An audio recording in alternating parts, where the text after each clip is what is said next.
এই জনপদ, এই অরণ্য, অধ্যায়ের পর অধ্যায়ে অবসান হবে। তোমার জন্য সমস্ত প্রতীক্ষা হারিয়ে যাবে, অথচ ইতিহাস থেকে যাবে। আমার অভিযোগগুলো মর্ত্যের এই পৃথিবীতে তোমার জন্য সৃষ্টি করবে ইতিহাসের এক কঠিন কাঠগড়া।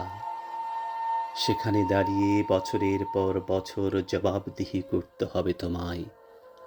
বর্ণনার পর বর্ণনা দিয়ে ক্লান্তির অবসানে হেলিয়ে পড়বে তোমার নিথর দেহ।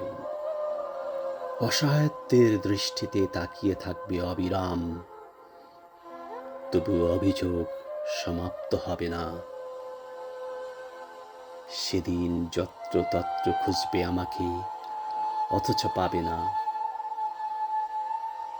আমি তোমার চারপাশ জুড়ে থাকবো, তোমার দেয়ালে, মেঝেতে, আঙিনায়, কখনো অবচেতনায়, তোমার হৃদয়ের গহীনে। নীরবে বসে থাকবো আমি, তোমার ভিতরে আমি। তুমি অনুভব করবে, কিন্তু তুমি একটু স্পর্শ করতে পারবে না। তোমার কণ্ঠ রোধ করে দেব, বাক রুদ্ধ হয়ে যাবে কথা মারা। কথা না বলার কষ্টে চারদিকে ছুটবে, পিপাসিত হবে তুমি, অথচ একটু পানি পাবে না।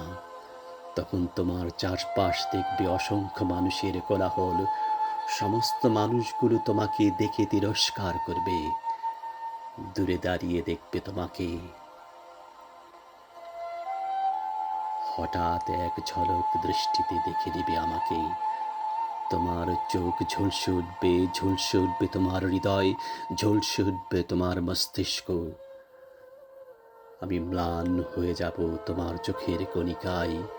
ওই সামান্য দেখার পর দ্বিতীয় দেখার আগ্রহ জাগবে, অস্থিরতায় ডুবে যাবে তুমি, ছটপট করে দিক বিদিক ছুটবে। যেদিন পৃথিবীতে এতটা সুন্দর মানুষ আর কোনোদিন তুমি দেখতে পাওনি, অথবা কোনোদিন কোনো মানুষকেই দেখনি।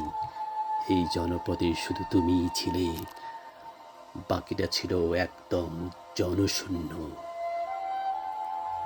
আমি তোমাকে ক্ষমা করব না।